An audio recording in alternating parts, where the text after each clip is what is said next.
Hello everyone, welcome to Made Easy. My name is Mandvi Dubey. तो student, जैसे कि आप सबको पता है कि हम वीकली करंट अफेयर्स सीरीज़ जो है कवर कर रहे हैं। तो आज इस वीक में जितने भी इम्पॉर्टेंट टॉपिक्स और इवेंट्स होंगे हम उन्हें डिस्कस करेंगे और होप सो आपकी अपकमिंग एग्ज़ाम्स की प्रिपरेशन भी बहुत अच्छी चल रही होगी।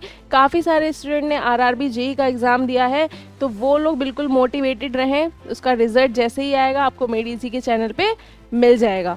अब हम बात करेंगे आज के जो भी इम्पॉर्टेंट इवेंट्स हुए हैं, जो भी इस वीक के इम्पॉर्टेंट इवेंट्स हुए हैं। इन्फॉर्मेशन जो है जो आपके एग्ज़ाम्स के लिए काफ़ी नेसेसरी हो जाती है, इम्पॉर्टेंट हो जाती है, उन्हें हम कवर करेंगे। तो जो हमारा फर्स्ट टॉपिक है वो है search and rescue aid tool यानी सरत। तो Indian national centre for ocean information service ने ये डेवलप किया है इसका न्यू वर्जन सरत का, सरत 2.0 जिसे हम बोलेंगे, search and rescue aid tool. इसका मेन एम यही है कि ये जो है जितना भी ओशियन में रेस्क्यू होगा उसको मॉनिटर करेगा और यहाँ पर इसको इम्प्रूव करेगा इसकी एक्यूरेसी को। ओके, ये जो सरत है ये फर्स्ट लॉन्च हुआ था 2016 में।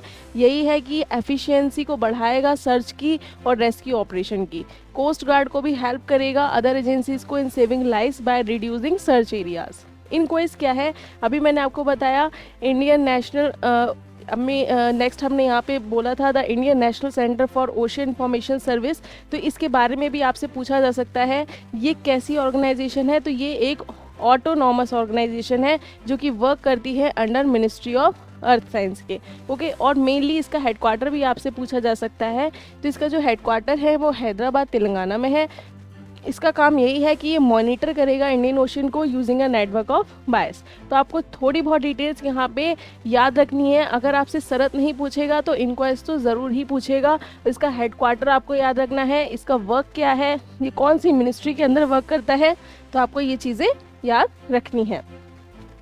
International solar alliance, international solar alliance अभी हॉट टॉपिक चल रहा है। मोल्डोवा जो कंट्री है इसने अभी इनिशियली इसको यहाँ पे साइन किया है एग्रीमेंट को, इंडियन नेशनल सोलर अलायंस को। तो ये कैसे, ये एक ज्वाइंट इनिशिएटिव है बिटवीन इंडिया एंड यहाँ पे फ्रांस, जो कि एस्टेब्लिश हुआ था COP21 इन पेरिस जो 2015 में हुआ था टू कॉम्बैट क्लाइमेट चेंज। यानी क्लाइमेट चेंज को कॉम्बैट करने के लिए यहाँ पर ये अलायंस बनाया गया था। जैसे कि आप सबको पता है कि अभी इंडिया भी काफ़ी ज़्यादा रिन्यूएबल एनर्जी पे फोकस कर रहा है ड्यू टू यहाँ पे कार्बन एमिशन को कम करने के लिए, और फॉसिल फ्यूल पे रिलायंस कम होने के लिए यहाँ पर हम रिन्यूएबल एनर्जी पे ज़्यादा फोकस कर रहे हैं। तो इंटरनेशनल सोलर अलायंस यहाँ पे बहुत ज़्यादा इम्पॉर्टेंट हो जाता है आपके एग्ज़ाम पॉइंट ऑफ व्यू से। तो अगर मैं आपको बात करूँ तो ओवर 100 कंट्री ने इसको साइन किया है, विद 90+ ने यहाँ पे रेटिफाई किया है फुल मेंबरशिप। इसका हेडक्वार्टर आपको याद रखना है गुरुग्राम, हरियाणा। ओके, नेक्स्ट आएंगे science and heritage research initiative, Shri जिसे कहते हैं। अभी इसकी 5th एनिवर्सरी सेलिब्रेट की गई है। अगर मैं इसकी बात करूं तो ये जो प्रोग्राम है इसका फोकस है जो भी कल्चरल हेरिटेज साइट है उनके इश्यूज़ को यहाँ पे ये कॉम्बैट करेंगे। ये एक ऐसा प्रोग्राम बनाया है, कल्चरल हेरिटेज जितने भी इश्यूज़ होती हैं यहाँ पे ये कैसे कॉम्बैट करेंगे, by the use of data capture, analysis करेंगी और टेक्नोलॉजिकल सोल्यूशन देंगे। तो आपको ये याद रखना है, ये building capacity in human resource के लिए काफ़ी ज़्यादा इंपॉर्टेंट हो जाता है। नेक्स्ट टॉपिक की हम बात करें तो इंडिया जो है टॉप रेसिपेंट बन गया है रेमिटेंसेज में। रेमिटेंसेज होता क्या है, जो भी ऐसे इंडिविजुअल्स जो कि आउटसाइड ऑफ आवर कंट्री, जो अपनी कंट्री से बाहर निकल के किसी दूसरी कंट्री में जॉब करते हैं, वहाँ पे अर्न करते हैं, फिर वो अपनी जो जिस कंट्री में वो अर्न करते हैं वो पैसा अपनी जो अपनी मदर कंट्री है उसको देते हैं। यहाँ पर वहाँ जो उनके रहने वाले लोग हैं उनको वहाँ पे ट्रांसफ़र करते हैं। तो वही जो पैसा कहलाता है उसे रेमिटेंसेस ही कहते हैं। इंडिया जो है अभी लार्जेस्ट रेसिपेंट बन गया है रेमिटेंसेस का इन 2024 में। एस्टिमेटेड इसका इनफ्लो हम अगर देखें तो ये आपसे नहीं पूछा जाएगा, लेकिन आपको थोड़ा आइडिया रखना है, $129 बिलियन। इसके बाद मैक्सिको है, चाइना है, फिलीपींस है, फिर पाकिस्तान हो जाता है। ओके, ग्रोथ रेट अगर हम रेमिटेंसेस में देखें तो 5.8% यहाँ पे मेजर करी गई है। FDI डिक्लाइन हुआ है बाय 41% पास्ट डिकेड से, जबकि रेमिटेंसेस इंक्रीज हुआ है बाय 57%। आपको याद रखना है कि FDI तो कम हुआ है लेकिन रेमिटेंसेस बढ़ा है। ठीक है, the recovery of job market in high income OECD country जो है, स्पेशली यूनाइटेड स्टेट यहाँ पे की ड्राइवर है। तो आपको ये चीज़ें याद रखनी है। यहाँ पर देखिए रेमिटेंसेस कैसा मनी होता है, remittances money send by individual working abroad back to their families and communities in their home country. यानी ऐसे इंडिविजुअल्स जो कि दूसरी कंट्री यानी अब्रॉड में जाके वर्क करते हैं और जो भी अर्न करते हैं उन्हें अपनी फैमिलीज़ और कम्युनिटी जो उनके होम कंट्री में रहती हैं उन्हें वो ट्रांसफ़र करते हैं, उन्हें ही रेमिटेंसेस कहते हैं। टिपिकली जो है ये ट्रांसफ़र किया जाता है थ्रू बैंक, ऑनलाइन प्लेटफॉर्म और मनी ट्रांसफ़र सर्विसेज के थ्रू। ओके, नेक्स्ट हम बात करेंगे रिवर डॉल्फिन की। गंगेज रिवर डॉल्फिन, यहाँ पे जो इसका साइंटिफिक नेम की अगर मैं बात करूँ तो आपसे पूछ लिया जाएगा कि ये किसका साइंटिफिक नेम है। मैचिंग में भी काफ़ी सारी चीज़ें यहाँ पे पूछ ली जाती हैं, तो आपको याद रखना है गंगेज रिवर डॉल्फिन का जो साइंटिफिक नेम है वो है प्लेनिटिनिस्टा गैंगेटिका।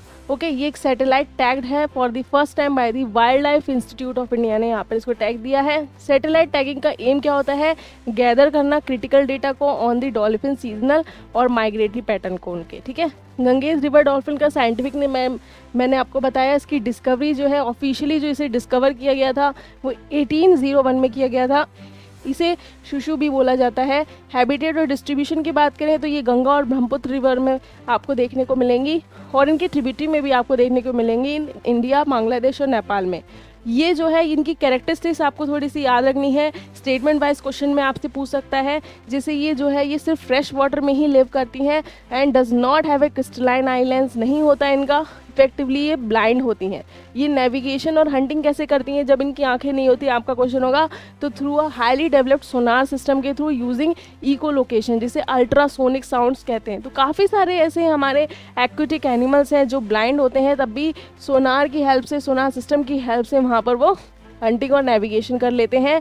अगर हम बॉडी की बात करें तो ये ब्राउनिश कलर की होती है, stocky in the middle. Significance क्या है, ये हेल्थ इंडिकेटर में of the entire river ecosystem की हेल्थ को इंडिकेट करने में काफ़ी ज़्यादा हेल्प मिलती है इनसे। तो GOI गवर्नमेंट ऑफ इंडिया ने यहाँ पे डिक्लेयर किया है नेशनल एक्वेटिक एनिमल इन 2009 में। नेक्स्ट हम यहाँ पे बात करेंगे फर्स्ट डायबिटीज़ बायोबैंक। तो फर्स्ट हम यहाँ पे बात करने वाले हैं, नेक्स्ट टॉपिक जो हमारा है first diabetes biobank. India has established it's first biobank for diabetes, Chennai में बनाएगी। बायोबैंक क्या होता है, ये कलेक्ट करता है, प्रोसेस करता है और स्टोर करता है और डिस्ट्रीब्यूट भी करता है जो भी बायोलॉजिकल सैंपल्स होते हैं, जैसे कि आपका ब्लड हो गया, टिश्यू हो गया और DNA हो गया। Indian council of medical research ICMR ने कोलैबोरेशन किया है with the Madras diabetes research foundation से MDRF जो लॉन्च करेगी डायबिटीज़ बायोबैंक। इस इनिशिएटिव का एम यही है कि साइंटिफिक स्टडी को एडवांस करना डायबिटीज़ पे और फोकस करना उसके कॉजेज़ पे, वेरिएशन क्या आ रही है, कॉम्प्लिकेशन क्या हो रहे हैं। तो आपको यहाँ पे चीज़ें यही याद रखनी है कि इंडिया ने अपना पहला जो बायोबैंक है डायबिटीज़ का वो कहाँ स्टैब्लिश किया है, तो चेन्नई में उसको स्टैब्लिश किया गया है। और आपको थोड़ा सा यहाँ पे डेटा देखें अगर आप, तो इंडिया को डायबिटीज़ कैपिटल बोला जाता है वर्ल्ड को, क्योंकि यहाँ के ज़्यादातर लोग डायबिटिक हैं। जानते हैं इंडिया के ही इतने लोग डायबिटीज़ क्यों हैं, तो मैं आपको छोटी सी इन्फॉर्मेशन यहाँ पे दूंगी कि सबसे ज़्यादा अनहेल्दी लाइफ हम लोग यहाँ पे जीते हैं। यहाँ पर हम लोग मेनली जो है कंसनट्रेटेड रहते हैं काफ़ी सारी चीज़ों में जो कि डायबिटीज़ यहाँ पे कॉज करती हैं। With over 10 crore diabetes cases हैं हमारे यहाँ, around 13.6 crore pre diabetic cases हैं। अगर आप देखिए ना कि काफ़ी लोग ऐसे सोचते हैं कि हमें डायबिटीज़ नहीं है, लेकिन अगर वो चेक कराएंगे तो उन्हें प्री डायबिटीज़ निकलेगी। तो ये काफ़ी सीवियर कंडीशन हो जाती है इंडिया के लिए कि यहाँ पर इसको डायबिटीज़ कैपिटल बोला जा रहा है। ओके, नेक्स्ट हम यहाँ पे बात करेंगे जो हमारा नेक्स्ट टॉपिक हो जाता है यहाँ पे, तो ये नेक्स्ट टॉपिक आप देख सकते हैं सेफ एकोमोडेशन। तो नीति आयोग ने ये रिलीज़ करी है रिपोर्ट सेफ एकोमोडेशन के ऊपर, worker housing for manufacturing growth. ये रिपोर्ट एक्सप्लोर करती है crucial role of secure, affordable, flexible and efficient accommodation for industrial worker. तो सेफ की आपके यहाँ पे फुल फॉर्म हो जाती है secure, affordable, flexible and efficient accommodation, जो कि इंडस्ट्रियल वर्कर्स को मिलते हैं, जिससे इंडियाज़ मैन्युफैक्चर सेक्टर बूस्ट होगा। ये इसके चैलेंजेस को आइडेंटिफाई करेगा, उसका सोल्यूशन देगा, नेक्स्ट हाईलाइट करेगा क्या इंटरवेंशंस रिक्वायर्ड है। यूनियन बजट 24-25 में ये जो हमारे यूनियन फाइनेंस मिनिस्टर हैं उन्होंने इंपॉर्टेंस भी दी है रेंटल हाउसिंग के ऊपर फॉर इंडस्ट्रियल वर्कर। ये इनिशिएटिव एग्जीक्यूट करेगा पब्लिक प्राइवेट पार्टनरशिप को with viability gap funding. Okay, safe की अगर हम बात करें तो जो इनिशिएटिव है ये ऑफर किया गया है कॉम्प्रिहेंसिव फ्रेमवर्क है बाय अलाइनिंग रेगुलेटरी और फाइनेंशियल फ्रेमवर्क। ओके, तो यहाँ पर इंडस्ट्रियल वर्कर को यहाँ पे ये सारी फैसिलिटीज़ यहाँ पे दी जाएंगी फाइनेंशियल इफेक्टिवनेस के लिए। किसान कवच पूछा जा सकता है, बहुत ही ज़्यादा इंपॉर्टेंट टॉपिक हो जाता है। यहाँ पर आपसे मैचिंग में भी पूछ सकता है, वन वर्ड में भी पूछ सकता है कि किसान कवच किससे रिलेटेड है। Union minister of state for science and technology ने लॉन्च किया है। पूछा जाएगा कि किस मिनिस्ट्री ने लॉन्च किया है, तो साइंस एंड टेक्नोलॉजी लॉन्च किसान कवच। ओके, इंडिया का first anti pesticide bio suit है। आपको याद रखना है कवच, कवच से आप याद रखेंगे कि कवच क्या होता है। कभी भी किसी हार्मफुल चीज़ से बचने के लिए हम कवच पहनते हैं, वैसे ही ये एक बॉडी सूट है एंटी पेस्टिसाइड, ओके, जो कि डिज़ाइन किया गया है टू प्रोटेक्ट फार्मर्स के लिए फ्रॉम हार्मफुल पेस्टिसाइड एक्सपोजर। जब वो पेस्टिसाइड यूज़ करते हैं अपने क्रॉप्स वगैरह में, तो उनको कोई हार्म ना पहुंचे, इस वजह से ये सूट जो है बनाया गया है, जिससे वो पेस्टिसाइड्स के हार्मफुल इफेक्ट से बच सकें। तो इसे ही किसान कवच बोला गया है। इसे किसने बनाया है पूछा जा सकता है, तो इसे ब्रिक इंस्टैम बैंगलोर ने किसके साथ कोलैबोरेट करके, सेपियो हेल्थ प्राइवेट लिमिटेड के साथ। ओके, तो यहाँ पे नेक्स्ट आ जाएगा impeachment of vice president. Deputy chairman of Rajya Sabha ने रिजेक्ट कर दिया है अपोजिशन नो कॉन्फिडेंस मोशन को, जो कि अगेंस्ट था वाइस प्रेसिडेंट जगदीप धनखड़ के against. Okay, no confidence motion क्या है? नो कॉन्फिडेंस मोशन एक फॉर्मल प्रपोजल है, एक रिजोल्यूशन है जो कि मूव होता है लेजिस्लेटिव बॉडी द्वारा, क्योंकि वो एक्सप्रेस करती हैं कि हम इस व्यक्ति से डिसअप्रूव करती हैं, उनके पर्टिकुलर इंडिविजुअल को भी डिसअप्रूव कर सकती हैं और गवर्नमेंट को भी वो डिसअप्रूव कर सकती हैं। जैसे अगर कोई भी अपोजिशन में है और अगर वो सामने वाले के ऊपर नो कॉन्फिडेंस मोशन लगा देता है, जो यहाँ पे स्पेसिफिक मेजॉरिटी की यहाँ पे नीड होती है, तो वहाँ पर जैसे कोई गवर्नमेंट है तो गवर्नमेंट भी आपकी कोलैप्स हो जाएगी और कोई इंडिविजुअल है तो वो भी वहाँ से हट जाएगा। Okay, the move was initiated जो है ये under article 67 sub clause B of the constitution के तहत होता है, जो कि प्रोवाइड करता है for the removal of vice president, जो कि सर्व करते हैं एक्स ऑफिशियो राज्यसभा। ओके, आप जैसे जानते हैं जो वाइस प्रेसिडेंट होते हैं वो एक्स ऑफिशियो चेयरमैन भी होते हैं राज्यसभा के, तो यहाँ पे उनके लिए जो इम्पीचमेंट है, जो उनका रिमूवल है, वो आर्टिकल 67 सब क्लॉज बी में है। रिजोल्यूशन जो इनको रिमूव करने के लिए जो मेजॉरिटी है यहाँ पे वो राज्यसभा में agreed upon by the Lok Sabha 14 day का नोटिस दिया जाता है। यहाँ पे रिमूव से पहले आर्टिकल 92 में क्या दे रखा है? आर्टिकल 92 में लिखा हुआ है कि जो चेयरमैन और डिप्टी चेयरमैन है from presiding over proceeding during the consideration of a resolution for their removal. Okay, ये परमिटेड करता है to participate in the debate but not vote on the resolution. तो आपको ये मेन याद रखना है कि जो वाइस प्रेसिडेंट का रिमूवल है वो किस में है। आपको यहाँ पे प्रेसिडेंट का भी रिमूवल याद रखना है। आपको ये भी याद रखना है कि इम्पीचमेंट ऑफ प्रेसिडेंट किस आर्टिकल में है। यहाँ पर रिमूवल भी आपको याद रखना है वाइस प्रेसिडेंट का, और जो भी इससे रिलेटेड जो आर्टिकल हो जाते हैं प्रेसिडेंट और वाइस प्रेसिडेंट से, आपको दोनों ही यहाँ पे याद रखने हैं, क्योंकि आपके एग्जाम पॉइंट ऑफ व्यू से काफ़ी ज़्यादा इंपॉर्टेंट हो जाते हैं। कोई भी जो करंट में चीज़ें चलती हैं, अगर उसे आप स्टैटिक पोर्शन से कनेक्ट करके पढ़ेंगे तो वो आपके लिए बहुत ही ज़्यादा ईजी हो जाएगी, क्योंकि करंट में जो चल रहा होता है उसी को स्टैटिक में भी पूछ लिया जाता है। ओके, यहाँ पे नेक्स्ट जो टॉपिक हो जाता है हमारा युगा युगीन भारत नेशनल म्यूजियम। इंडिया और फ्रांस ने यहाँ पे साइन किया है memorandum of understanding for the development of new national museum, जिसका नाम है युगा युगीन भारत। ये जो प्रोजेक्ट है ये इंटीग्रल पार्ट है सेंट्रल विस्टा रीडेवलपमेंट प्रोजेक्ट का, और इसे डेवलप किया गया है एट द नॉर्थ और साउथ ब्लॉक ऑफ पार्लियामेंट में। ये डेवलप किया गया है एडेप्टिव रीयूज के लिए, कोलैबोरेशन करेगा फ्रांस, रियूनोन फॉर इट्स एक्सपर्टीज। तो आपको याद रखना है कि ये दो कौन सी कंट्री ने यहाँ पे मेमोरेंडम साइन किया है, तो इंडिया और फ्रांस नेशनल म्यूजियम को बनाने के लिए। सेंट्रल विस्टा रीडेवलपमेंट प्रोजेक्ट के बारे में आप जानते होंगे, जो कि 2019 में यहाँ पे अनाउंस हुआ था ministry of housing and urban affairs के द्वारा, इन नोडल मिनिस्ट्री है। यहाँ जो प्लान था, यहाँ पे न्यू पार्लियामेंट को कंस्ट्रक्शन करने का ये प्लान था, central Vista redevelopment project. Prime minister और वाइस प्रेसिडेंट रेजिडेंसेस को भी यहाँ पे 10 बिल्डिंग ब्लॉक्स बनाने के लिए यहाँ पे ये प्रोजेक्ट था। नेक्स्ट हम बात करेंगे travel and tourism development index TTDDI 2024। तो इंडिया की जो इसमें रैंक है आपको याद रखनी है। जितने भी ये रैंक वाले क्वेश्चंस हो जाते हैं जो कि न्यूज़ में चल रहे होते हैं, आपके लिए काफ़ी ज़्यादा इंपॉर्टेंट हो जाते हैं। तो यहाँ अगर हम देखें travel and tourism development index में जो इंडिया की रैंक है वो 39th है किन 119 कंट्रीज़ में से, तो काफ़ी अच्छी रैंक है इन द 2024। ठीक है, और जो ये रिपोर्ट है ये कौन पब्लिश करता है? वर्ल्ड इकोनॉमिक फोरम, आपको ये भी याद रखना है। ओके, ये जो इंट्रोड्यूस की गई थी 2022 में की गई थी ट्रैवल एंड टूरिज्म को बढ़ावा देने के लिए, बाइनली होती है ये 2007 से। ठीक है, नेक्स्ट हम बात करेंगे यहाँ पे सिलीगुड़ी कॉरिडोर। सिलीगुड़ी कॉरिडोर के बारे में आप लोग जानते ही होंगे, यूनियन होम मिनिस्टर ने यहाँ पे हाईलाइट किया है कि सिग्निफिकेंस क्या है सिलीगुड़ी कॉरिडोर के। एक क्रूशियल रिंग है नॉर्थ ईस्ट इंडिया का।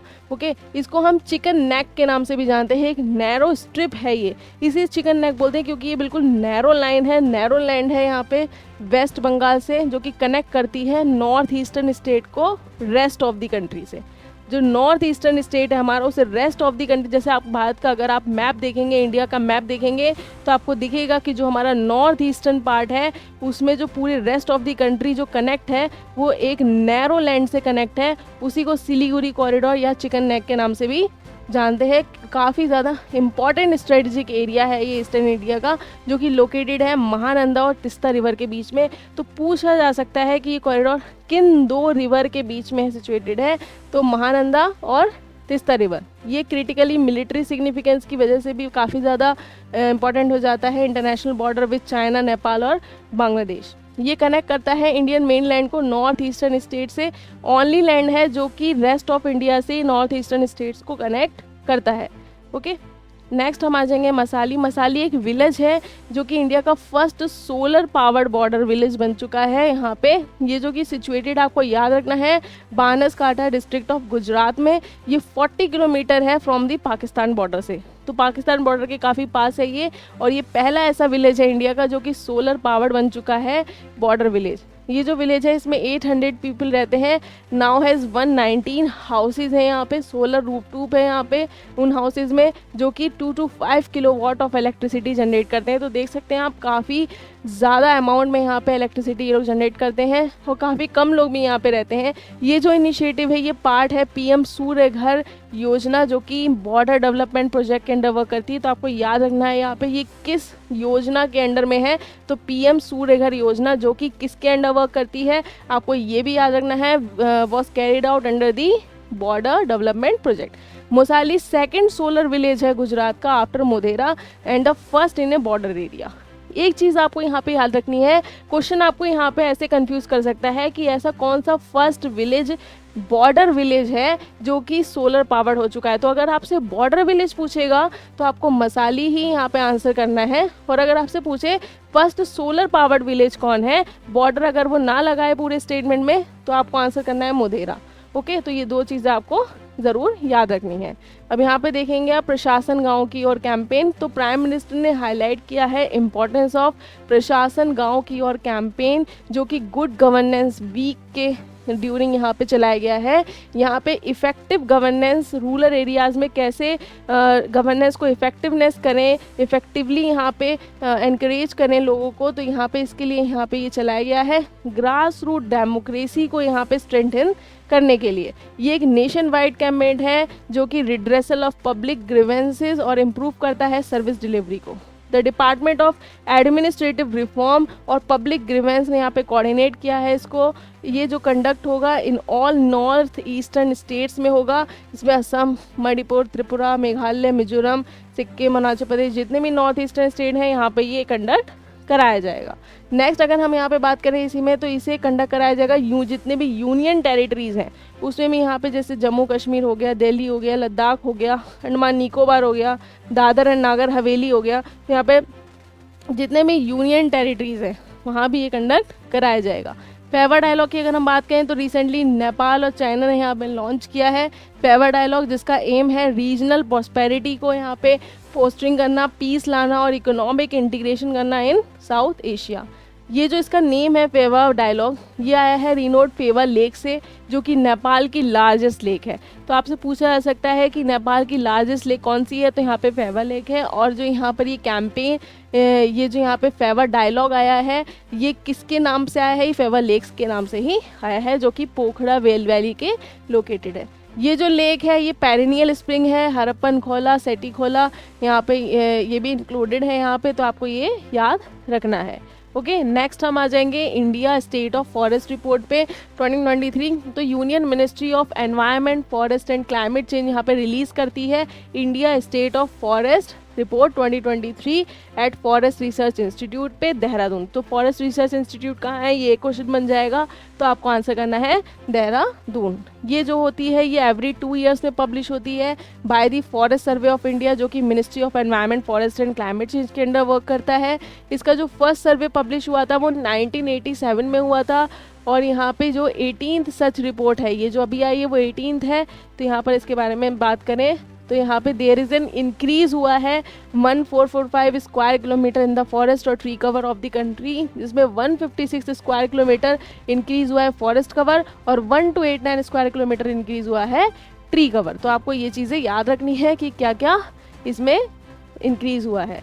ओके, टॉप 4 स्टेट यहाँ पे आपसे पूछ लिया जा सकता है कि सबसे ज़्यादा मैक्सिमम इंक्रीज का हुआ है फॉरेस्ट और ट्री कवर दोनों को मिला के, तो सबसे जो है छत्तीसगढ़ हो जाता है आपका आंसर। सेकंड में आपका उत्तर प्रदेश है और फिर 4th पे राजस्थान है। ओके, और टॉप 3 स्टेट ऐसे कौन से हैं जो कि मैक्सिमम है इंक्रीज, जहाँ पे सिर्फ फॉरेस्ट कवर इंक्रीज हुआ है, तो फर्स्ट पे हो जाएगा मिजोरम, गुजरात और फिर उड़ीसा। एरिया वाइज अगर आपसे पूछ ले लार्जेस्ट फॉरेस्ट और ट्री दोनों, तो फिर मध्य प्रदेश, अरुणाचल और महाराष्ट्र हो जाएगा। और area wise largest forest cover पूछ ले तो मध्य प्रदेश, अरुणाचल और छत्तीसगढ़ हो जाएगा। तो आपको ये याद रखने हैं कुछ चीज़ें कि कौन से टॉप में आ जाते हैं, ठीक है। तो यही आपसे पूछ लेगा, बाकी चीज़ें तो नहीं पूछेगा, लेकिन ये ज़रूर पूछ लेगा। और ये भी पूछ सकता है कि रिपोर्ट कौन पब्लिश करता है। ओके, अगर हम परसेंटेज वाइज देखें ना, अगर आपसे परसेंटेज वाइज फॉरेस्ट कवर पूछे ज्योग्राफिकल एरिया के, तो आप लक्षद्वीप ही लगा के आएंगे। 91.33% यहाँ पे फॉरेस्ट एरिया है। और हाईएस्ट फॉरेस्ट कवर जो है इसके बाद मिजोरम में आपको दिखेगा, अंडमान निकोबार आइलैंड में दिखेगा। ओके, तो आपको ये चीज़ें याद रखनी है। तो carbon stock in the country, forest जो है बहुत ज़रूरी है। फॉरेस्ट सर्वे ऑफ इंडिया की अगर हम बात करें तो ये जो है 1981 में इस्टेब्लिश हुआ था under the ministry of environment, forest and climate change. इसका हेडक्वार्टर कहाँ है, देहरादून में है। आपको ये चीज़ें याद रखनी है। इंडियन गवर्नमेंट ने यहाँ पे स्माइल प्रोग्राम की हम बात करेंगे। इंडियन गवर्नमेंट ने और एशियन डेवलपमेंट बैंक ने यहाँ पे साइन किया है $350 मिलियन पॉलिसी लोन एग्रीमेंट है, जो कि मल्टी मॉडल और इंटीग्रेटेड लॉजिस्टिक सिस्टम स्माइल यहाँ पे प्रोग्राम को स्ट्रेंथन करे ना। ये जो है पॉलिसी बेस्ड लैंडिंग इनिशिएटिव है, जो कि सब प्रोग्राम यानी 2 सब प्रोग्राम को यहाँ पे एम करेगा, जो कि इंडियाज़ के मैन्युफैक्चर सेक्टर को एक्सपेंड करेगा और सप्लाई चेन रिजिलियंस को भी यहाँ पे एनहेंस करेगा। तो स्माइल प्रोग्राम के यहाँ पे 2 एम हो जाते हैं। पहला तो ये कि ये इंडिया मैन्युफैक्चरिंग सेक्टर को एक्सपेंड करेगा, दूसरी चीज़ एनहेंस करेगा सप्लाई चेन रिजिलियंस को। तो आपको ये चीज़ याद रखनी है कि स्माइल प्रोग्राम किससे रिलेटेड है, तो आपसे यही पूछ लेगा।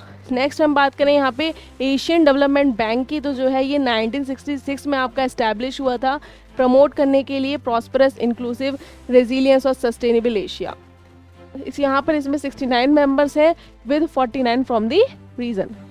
Order of Mubarak Al Kabir, prime minister Narendra Modi ने अवॉर्डेड किया है कुवैत, हाईएस्ट ऑनर यहाँ पे the order of Mubarak Al Kabir, ठीक है ना। तो प्राइम मिनिस्टर को यहाँ पे अवॉर्डेड किया गया है कुवैत का, ये हाईएस्ट आपका ऑनर है, आपको याद रखना है। 20th इंटरनेशनल अवार्ड यहाँ पे मिला है इनको कंट्री का। डॉक्टर अंबेडकर सम्मान योजना की अगर हम बात करें तो आम आदमी पार्टी ने यहाँ पे इंट्रोड्यूस किया है इसको, डॉक्टर अंबेडकर सम्मान योजना को। इसका क्या एम है, सपोर्ट करना दलित स्टूडेंट्स को कि वो परस्यू कर सकें हायर एजुकेशन अब्रॉड में। ओके, तो बस आपको यही चीज़ याद रखनी है इसमें मेनली। लास्ट आता है आपका स्वर्णिम भारत विरासत और विकास। तो मिनिस्ट्री ऑफ डिफेंस ने यहाँ पे रिवील करी है रिपब्लिक डे 2025 की थीम यहाँ पे जो है आपकी रिवील हो चुकी है। आपसे पूछा जा सकता है कि रिपब्लिक डे 2025 की जो थीम है वो मिनिस्ट्री ऑफ डिफेंस ने यहाँ पे रिवील करी है, और वो क्या है, स्वर्णिम भारत विरासत और विकास, जिसका एम है इंडिया कल्चर हेरिटेज और उसका डेवलपमेंट करना। ओके, तो यहाँ पे जो है ये जो इवेंट है यहाँ पर जो होगा तो उसकी जो थीम है वो आपको बता दी गई है।